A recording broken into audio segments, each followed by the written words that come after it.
안녕하세요. 오늘은 11월 22일 토요일입니다. 오늘 매일 성경 말씀은 느헤미야 3장입니다. 먼저 말씀을 읽어드리겠습니다.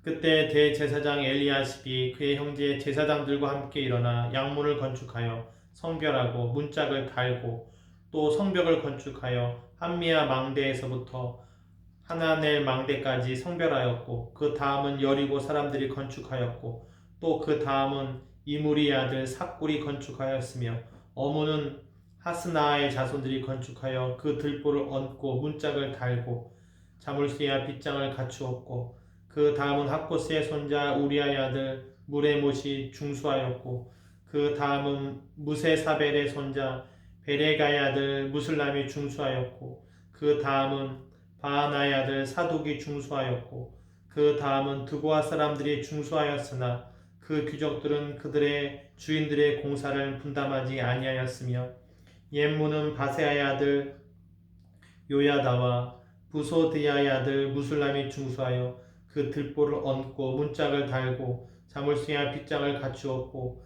그 다음은 기브온 사람 물야다와 베로노 사람 야돈이 강 서쪽 총독의 관할에 속한 기브온 사람들 및 미스바 사람들과 더불어 중수하였고 그 다음은 금장색 할헤야의 아들 우시엘 등이 중수하였고 그 다음은 향품 장사 하나냐 등이 중수하되 그들이 예루살렘의 넓은 성벽까지 하였고 그 다음은 예루살렘 지방의 절반을 다스리는 후르의 아들 르바야가 중수하였고 그 다음은 하룹맘의 아들 여다야가 자기 집과 마주대한 곳을 중수하였고 그 다음은 하삼느야의 아들 핫두스가 중수하였고 하림의 아들 말기야와 바하모함의 아들 핫숲이 한 부분과 화덕 망대를 중수하였고 그 다음은 예루살렘 지방 절반을 다스리는 할루에스의 아들 살룸과 그의 딸들이 중수하였고 골짜기 문은 한움과 산우와 주민이 중수하여 문을 세우며 문짝을 달고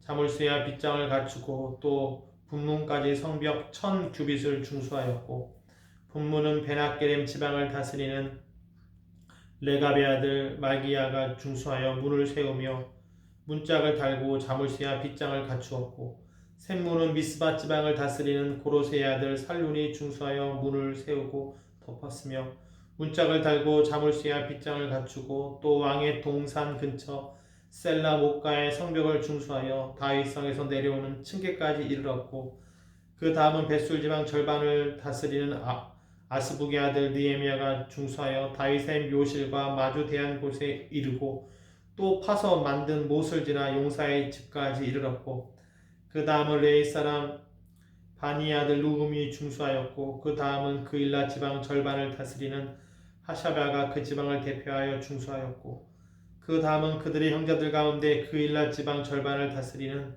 헤나닷의 아들 바베가 중수하였고 그 다음은 미스바를 다스리는 예수아의 아들 에셀이 한 부분을 중수하여 성 구비에 있는 궁기고 맞은편까지 이르렀고 그 다음은 삽비의 아들 바룩이 한 부분을 힘써 중수하여 성 구비에서부터 대제사장 엘리야십의 집 문에 이르렀고 그 다음은 학보스의 손자 우리아의 아들 무레못이 한 부분을 중수하여 엘리야십의 집문에서부터 엘리야십의 집 모퉁이에 이르렀고 그 다음은 평지에 사는 제사장들이 중수하였고 그 다음은 베냐민과 핫숲이 자기 집 맞은편 부분을 중수하였고 그 다음은 아나냐의 손자 마아세야의 아들 아샤랴가 자기 집에서 가까운 부분을 중수하였고 그 다음은 헤나닷의 아들 빈누이가 한 부분을 중수하되 아샤랴의 집에서부터 성구비를 지나 성모퉁이에 이르렀고 우세의 아들 발랄은 성읍비 맞은편과 왕의 윗궁에서 내민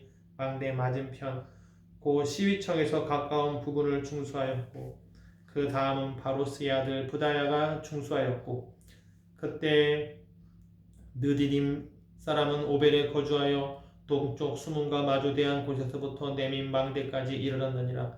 그 다음은 드고아 사람들이 한 부분을 중수하여 내민 큰 망대와 마주대한 곳에서부터 오벨 성벽까지 이르렀느니라.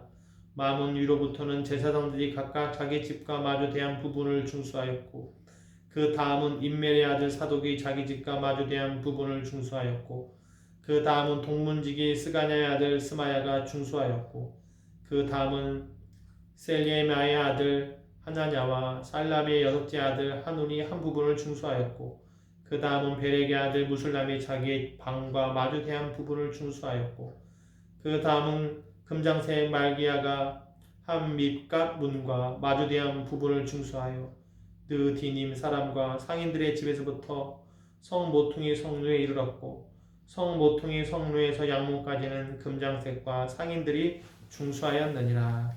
아멘. 네, 성벽을 중수하는 내용인데요. 이렇게 읽을 때는 좀 쉽지만 실제로 문짝을 달다, 그리고 자물쇠와 빗장을 갖춘다. 이것이 문 달기가 어렵습니다. 먼저 틀을 만들고 거기에 문을 넣었을 때 문이 닫혀야 되는 거잖아요. 이게 또 소리가 나면 안 되고 전체적으로 다 이게 수직과 직각이 맞아야 이게 문을 달 수가 있는 거거든요. 또 혼자 문을 못 달아요. 잡아줘야 되고 또 손가락이 낄 때 조심도 해야 되고요. 또 문을 끼웠지만 안 닫히면 다시 빼서 또 깎아서 다시 넣어야 되고 이걸 다 손이 가는 일이라고 하는 것입니다. 그래서 여기 있는 사람들이 다 그 다음이란 말이 나오죠. 많이 나오죠. 그 다음 여리고 사람, 그 다음 이무리의 아들, 그 다음 느고아 사람, 그 다음은 기브온 사람, 그 다음은 예루살렘 집안의 절반을 다스리는 르바야가 중수하고 계속 이어져 가는 거예요. 그래서 학자들은 이 성벽을 이거 52일 만에 지을 때 이렇게 이쪽 방향으로 다르게 지은 것이 아니라 동시에 이렇게 지었을 것이다. 아니면 남쪽, 동서, 북쪽에서 동시에 해서 이것이 되었을 것이다. 이렇게 학자들은 생각을 합니다. 중요한 것은 이것을 혼자 한 것이 아니고 그 다음 사람들이 이어서 했다는 것이죠. 똑같이 남쪽에서 동쪽 방향으로 만약에 50m 갔으면 남쪽에서 서쪽 방향도 50m 이렇게 똑같이 가야 딱 맞아서 공사가 되는 것이죠. 그래서 이 스룹바벨 이 성전을 짓고 난 다음에 느헤미야가 성벽을 재건했는데 느헤미야는 술 맡은 관원이면서 또 민족에 대한 애통함도 있으면서 이 공사에 대해서 잘 그러니까 측량, 토목 이런 것에 대한 견해도 지식도 있었던 사람인 것을 알 수 있습니다. 아마도 바사 제국에 있으면서 술 맡은 관원까지 올라가면서 그 전에 이런 것들을 토목 측량 것을 다 이런 기술을 배우지 않았을까. 그리고 그것을 이렇게 사용하는 것이 아닐까 생각이 되어지는 것이죠. 그냥 말로만 하는 것이 아니라 실제 기술을 알고 공사를 지휘한 사람이 느헤미야였다라고 하는 것입니다. 이 공사를 할 때 1절 말씀 보시면 대제사장 엘리야십이 그의 형제 제사장들과 함께 일어나 양문을 건축하여 제사장들이라고 대제사장이라고 안 하는 것이 아니고 자기도 손으로 그 나무를 만지고 깎고 해서 문을 다는 솔선수범의 모습을 보여주고 있습니다. 그리고 여기 이렇게 수고한 사람들의 이름이 기록되고 있잖아요. 느헤미야서를 읽다 보면 이렇게 수고한 사람들의 이름을 생각하게 됩니다. 그러나 다 또 수고한 것은 아니에요. 여기 5절 말씀 보시면요. 그 다음은 느고아 사람들이 중수하였으나 느고아 사람들은 기억에 남아요. 그 귀족들은 그들의 주인들의 공사를 분담하지 아니하였으며 또 이렇게 안 한 사람도 있다고 하는 것이죠. 안 한 사람도 있지만 한 사람이 더 많았어요. 그래서 기억에 남습니다.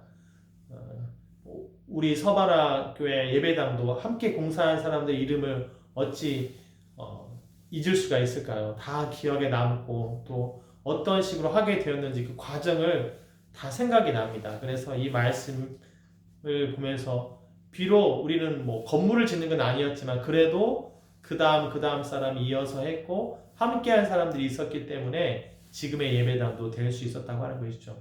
우리 서바나 교회에 맞는 그리고 우리가 할 수 있는 만큼을 하나님께서 허락하셔서 공사가 되었다고 저는 그렇게 믿고 있습니다. 그리고 이 공사에 딸들도 함께해요. 12절 말씀 보시면요. 할로에스의 아들 살룸과 그의 딸들이 중수하였고 딸들도 아버지를 도운 거죠. 그리고 그것이 성벽을 짓는 것이라 생각했기 때문에 함께한 모습을 보여주고 있습니다. 그렇죠. 우리가 어떻게 다 맡기는 것하고 우리가 할 수 있는 부분은 우리가 하는 거랑은 다르죠. 훨씬 더 우리가 손이 갈 때 더 애정이 가는 것이죠. 못하는 부분은 기술자를 불러야 되고 연락을 해야 되고 그들에게는 우리가 없는 장비가 있어서 그런 거거든요. 우리도 그 장비가 있으면 할 수 있을 것 같은데 장비가 없기 때문에 장비가 있는 또 그런 기구, 도구가 더 많죠. 그런 분들을 우리가 불러야 될 때는 불러야 되지만 이렇게 아들, 딸들이 동참해서 한 이 모습이 더 그 성벽에 대해서 더 소중하게 여기는 마음이 컸을 것이다 라고 하는 것입니다. 이런 딸들의 수고한 모습도 보면서 이제 온 가족이 함께하는 그런 헌신과 섬김도 교회 안에 계속 될 수 있게 되기를 바랍니다. 이렇게 아름다운 모습, 솔선수범하고 그 다음 이어서 하는 모습, 아들도 딸도 함께하는 모습, 이런 사람들을 통해서 성벽이 52일 만에 재건되었습니다. 앞으로 우리 서반원 교회도 그 다음 이어서 어떤 사람이 조금 하면 그 다음 사람이 이어서 우리가 주님 오시는 그날까지 또 우리가 마드리드에 있는 동안은 또 우리 안에서 우리가 함께 교회를 세워가고 부족한 부분을 회복시켜 나가는 그런 저와 여러분 되게 되기를 바랍니다. 기도하겠습니다. 하나님 아버지, 혼자 한 것이 아니라 그 다음 사람에 의해서 일이 완성된 것을 보게 됩니다. 하나님 돕는 사람을 계속 붙여주시고 일할 수 있는 사람을 붙여주시옵소서. 그리고 우리의 아들, 딸들도 함께하고 있습니다. 그 모든 모습을 하나님께서 보시고 하나님 지키시고 보호하여 주신 줄로 믿습니다. 우리 서반학교에도 온 세대가 함께하고 있습니다. 그것을 기뻐하는 우리 공동체 되게 하시고 우리가 함께함으로 이 예배당을 아끼고 사랑할 수 있게 하시며 앞으로 또한 우리가 어떻게 될지는 모르지만 우리의 모든 공사는 함께할 수 있는, 함께하여 만들어져가는 그런 서반학교회가 되게 하여 주시옵소서. 이 모든 말씀 예수님의 이름으로 기도했습니다. 아멘.